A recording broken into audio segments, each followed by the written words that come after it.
Os consultórios de psicologia e psicanálise nesse pós-eleição foram tomados por um sentimento de medo, de insegurança, de desesperança diante do futuro que está por vir.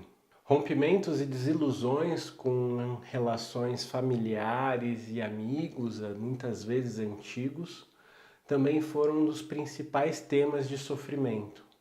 Se você também está se sentindo triste, sem saber o que fazer, inseguro em relação ao futuro, se sentindo desamparado, com medo, se essas eleições foram traumáticas para você e está muito difícil de lidar com isso, esse vídeo é para você. Então, vem comigo.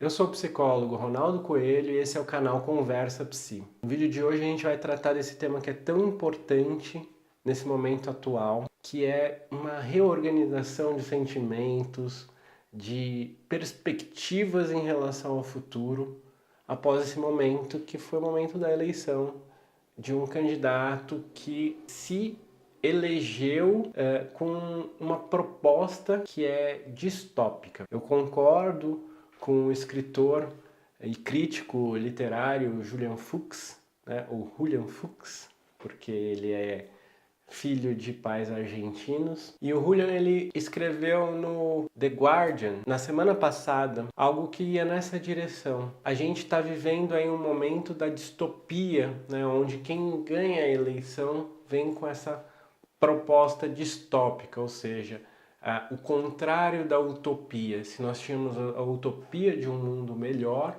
nós estamos aqui agora num momento onde a proposta ou o que se tem como horizonte não é um mundo melhor, mas é a barbárie, é o caos, a violência, a resolução de conflitos pela violência, a segurança como o Estado sendo desonerado do seu papel de segurança, a perseguição a movimentos sociais, toda a ordem que se possa pensar que haverá tempos difíceis pela frente.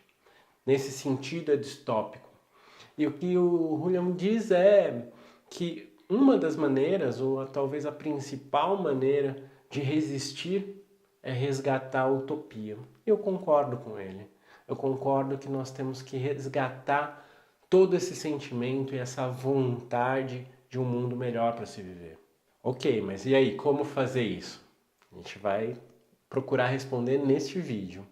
Além disso, eu também concordo com um pensamento de que neste momento as lutas serão feitas muito mais dentro das instituições, nas instituições, do que nas ruas. As ruas são um lugar importante para que se possa se fortalecer, né? Fortalecer inclusive o discurso, fortalecer as energias, a esperança. Mas o que faremos quando as ruas forem um lugar onde a repressão acontecerá de uma forma muito incisiva, com bombas de gás, com polícia fazendo uma repressão ostensiva de bater nas pessoas? O que nós faremos? Minha proposta é que nós ocupemos as instituições, cada um aquela que acredita que tem possibilidade de ocupar. Nesse momento, eu acredito que a nossa resistência, a luta a esse momento distópico, ou seja, a construção da utopia, ela vai se fazer dentro de cada instituição. Como assim? Por exemplo, eu como psicólogo, ocupando as instituições de psicologia para barrar um movimento fascista, um movimento de desconstrução daquilo que a gente construiu durante tanto tempo de profissão, né, no caso da psicologia, pautada nos direitos humanos, pautada na diminuição do sofrimento, pautada em valores utópicos e que com certeza virá ataques, e virá ataques a todas as instituições. Nós sabemos que a psicologia será uma delas, né, ou talvez a principal, ao lado dos professores, né, professores de toda a ordem, desde os universitários até a pré-escola. Então, nas instituições, é importante ocupar esses lugares de poder, esses lugares de decisão, né? Os lugares onde se diz ou não o que pode e o que não pode, os lugares de verdade, de produção de verdade, mas também fazer com que a instituição não perca o seu caráter, desde um outro lugar que não seja mesmo o de decisão, mas aquele que possa interferir ou que possa fazer frente às decisões ou às mudanças de decisão, mudanças de rumo, né, de curso das instituições. Porque nesse momento, fazer a luta dentro de cada instituição vai ser uma forma de resistência que, pulverizada, vai conseguir barrar o avanço do fascismo. Para que esse governo ele se consolide nessa distopia, ele vai precisar das instituições, ele vai precisar fazer isso dentro das instituições, ele vai precisar, talvez pelo medo seja aí a estratégia deles, né? A principal, fazer com que esses espaços se esvaziem para que eles possam ocupar. Se a gente não deixar eles ocuparem, eles não vão conseguir avançar o que eles estão aí propondo que vão avançar. Neste momento também eu considero que seja importante a gente escolher as lutas a serem lutadas. É um momento importante de olho no olho, do corpo presente, de saber quem está do seu lado, quem vai estar ali nas trincheiras com você e não vai largar da tua mão.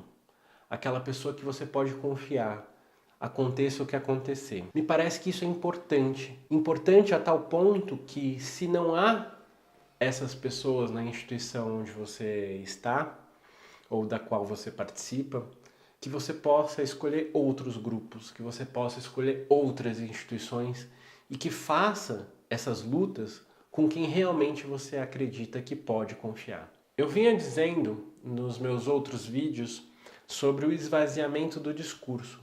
O esvaziamento do discurso ele é aí uma tática que vem sendo usada por esse movimento fascista, né, como uma forma de barrar e como uma forma deles avançarem, né, barrar um movimento mais progressista, mais à esquerda. Então, como que a gente preenche o discurso? A gente preenche o discurso, como eu disse agora há pouco, com o corpo, antes de tudo. Antes de tudo é estando presente, se fazendo presente. Então, as redes sociais é um campo de disputa discursiva, sim, mas mais do que isso, o corpo a corpo vai ser muito importante. Por isso que eu falo das instituições, desses lugares institucionais, das práticas institucionais, para que a gente mantenha aí práticas progressistas, que a gente possa lutar por práticas progressistas em cada instituição. Mais do que isso, o discurso se preenche com um ato, com um limite. Por exemplo, quando o Supremo Tribunal Federal diz que nas universidades a única coisa que pode invadir são as ideias e as ideias libertárias, ele está dizendo que a liberdade de cátedra de cada professor vai ser garantida. Isso é um movimento que preenche o discurso da liberdade de cátedra. É um movimento que preenche essa ideia de que o professor ele deve ser livre para ensinar o que ele acha que deve ensinar. Nesse movimento também a gente precisa entender a gramática do fascismo. E entender a gramática implica também agir sobre ela. Como assim a gramática do fascismo? Por exemplo, um termo que é muito utilizado, que é o apolítico. Todos os grupos ou pessoas que têm uma função política, que se coloca nessa função de apolítico, tem que ser tem que se tomar muito cuidado com esse termo, porque o apolítico ele vem representando justamente grupos e pessoas que são antipolíticas.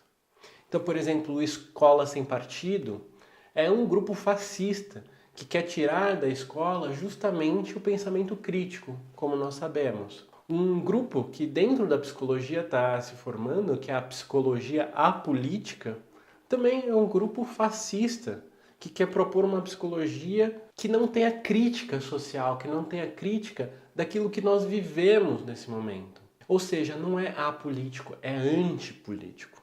E tudo que é antipolítico é fascista. Isso é entender a gramática. Por quê? Porque esse termo, por exemplo, apolítico, ele é muito sedutor, ele convida muita gente a aderir a esse discurso. É diferente de se a gente falar que a gente é antipolítico, né? Mas ele convida muita gente que se coloca um pouco mais distante, que não quer muito ali se envolver com as questões. Então, por esse caminho é que se consegue muita gente. Não é à toa que, por esse termo, por exemplo, a gente elege um gestor e não um político para a Prefeitura de São Paulo, para o governo do estado de São Paulo. Não é à toa que se elegem atores pornôs, que se elegem palhaços de circo, de televisão, e não sujeitos políticos que têm condições reais de resolver os problemas, os nossos maiores problemas no Brasil. De fato, esse é um momento difícil.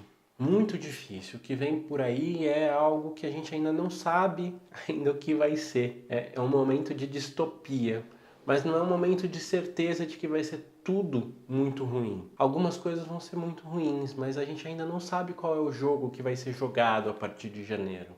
E para isso é importante que a gente se posicione, que a gente se posicione em cada lugar que a gente ocupe na vida. Nesse momento, para conseguir lidar com medo, com essa desesperança, é importante estar junto. Estar junto com pessoas que você possa confiar, com os amigos. Não com aqueles que talvez você tenha rompido por conta da política. Talvez com eles não seja possível de confiar nesse momento. E eu acho que é importante entender que talvez não dê com eles. Mas eu tenho certeza que outros laços se formaram nesse mesmo período. Outros laços puderam ser resgatados e refeitos de uma forma diferente nesse período. Cuide desses laços, cuide desses vínculos, realize momentos, né? Esteja em momentos de afeto com essas pessoas, né? As cervejas, os cafés, as idas ao teatro, ao cinema.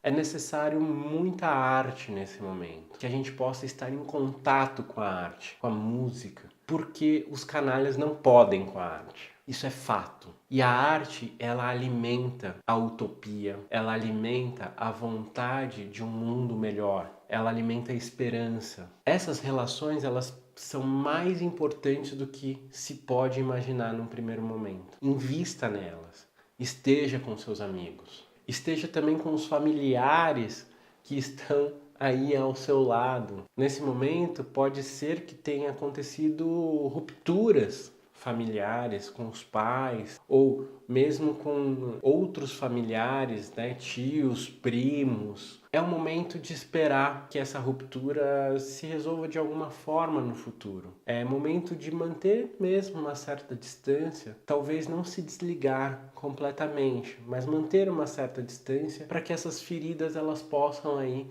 ser cuidadas justamente com as pessoas com quem você pode estar, com essas pessoas que a gente está dizendo agora, são os amigos ou mesmo os familiares que estão ao seu lado, que podem estar ao seu lado nesse momento. Ao mesmo tempo, nós sabemos aí que tem grupos de escuta e de acolhimento se formando.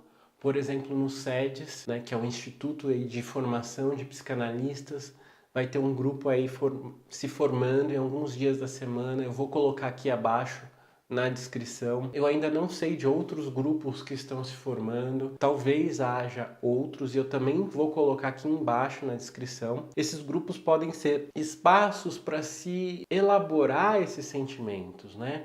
O trauma, esse trauma das eleições, ele é vivido de forma diferente por cada um de nós. A depender de cada um, ele vai ser vivido de uma forma diferente. Para alguns pode ser mais difícil, para outros um pouco mais fácil. Por isso esses grupos são fundamentais nesse momento. Se for o caso, procure um deles.